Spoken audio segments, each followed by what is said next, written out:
नमस्कार, जय हिंद, जय भारत, वंदे मातरम। मैं मोहित शर्मा। क्या देश में साल 2024 के बाद दोबारा इस देश में चुनाव नहीं होंगे? ये वाक्य मेरे नहीं, ये वाक्य हैं भारतीय जनता पार्टी से वित्त मंत्री निर्मला सीतारमण के पति अर्थशास्त्री प्रभाकर जी के। प्रभाकर जी ने साफ शब्दों में कहा है कि अगर भारतीय जनता पार्टी इस बार का लोकसभा का चुनाव जीत जाती है तो उसके बाद इस देश में चुनाव नहीं होंगे। आप लोगों को क्या लगता है कि देश में दोबारा चुनाव होंगे या नहीं होंगे? वाकई ये इस देश के लिए एक बड़ा अहम और गंभीर मुद्दा है, एक चिंता का विषय है।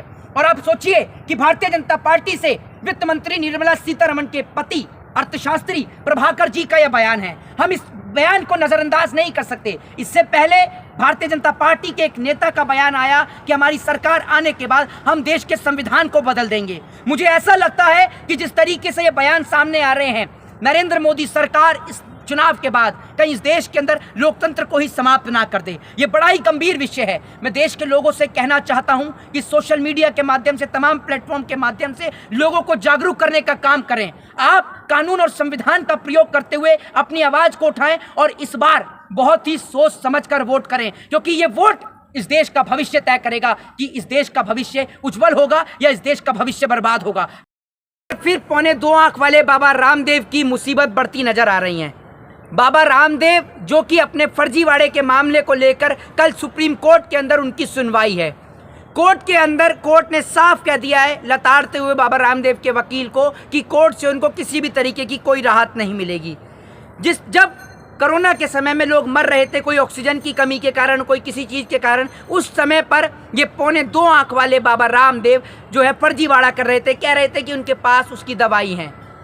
सीधे तौर पर कोर्ट ने सरकार से भी सवाल पूछा और कहा है कि भाई सरकार सिर्फ इसमें आलोचना नहीं करेगी, सरकार ने इसमें एक्शन क्या लिया, ये भी एक बड़ा मुद्दा है। दूसरी बात ये कि ये वही 2.25 आंख वाला बाबा रामदेव है जिसको महिलाएं बिना बिस्तर के भी अच्छी लगती हैं। ये वही 2.25 आंख वाला रामदेव है जो रामलीला मैदान से सलवार पहन के भागा था। जी हाँ, मुझे लगता है कि रामदेव को ब्रीफ करने का इससे अच्छा तरीका कोई और नहीं है। जी हाँ, ये वही 2.25 आंख वाला रामदेव है जो दुनिया को दवाई बांटता फिरता है लेकिन अपनी आंख नहीं खोल पाता है और दुनिया को आंख की दवाई बांटता फिरता है। ये वही 2.25 आंख वाला बाबा रामदेव है जो आए दिन अपने ऊट पटांग बयान के चलते चर्चा में रहता है। ये वही 2.25 आंख वाला बाबा रामदेव है जिसके ऊपर अब कोर्ट ने एक कड़ी कार्रवाई करना शुरू कर दिया है। कल बाबा रामदेव की कोर्ट के अंदर सुनवाई है और उस कोर्ट की सुनवाई के अंदर क्या फैसला आता है ये पूरे देश के सामने होगा। ये देखना बड़ा ही दिलचस्प होगा कि कल कोर्ट 2.25 आंख वाले बाबा रामदेव को कोर्ट से क्या लताड़ लगाता है। और दूसरी बात, सोचने वाली बात है कि अगर इनके प्रोडक्ट इतने ही ताकतवर हैं तो रामदेव अपनी आंख क्यों नहीं खोल लेता? पूरे देश को आंख की आई ड्रॉप बांट रहा है लेकिन खुद की आंख नहीं खुल पाती। पूरे देश के अंदर ये प्रचार के नए नए तरीके बताने का काम करता है, लेकिन जब खुद की तबीयत खराब होती है तो जनाब को एम्स और मैक्स नजर आ जाते हैं। तो बड़ी चौंकाने वाली ये बात है कि जिस तरीके से बाबा रामदेव की मुश्किलें अब बढ़ती नजर आ रही हैं। ये बात तो इस देश के अंदर साफ नजर आ रही है कि इस देश के अंदर अगर कोई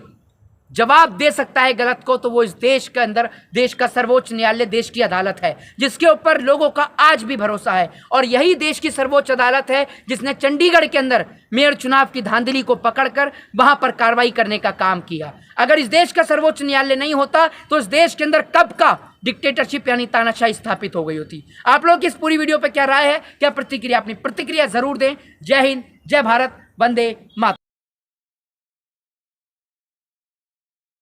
बड़ा ही गंभीर विषय है। आप लोग की क्या राय है, क्या प्रतिक्रिया? अपनी प्रतिक्रिया कमेंट बॉक्स में जरूर लिखें।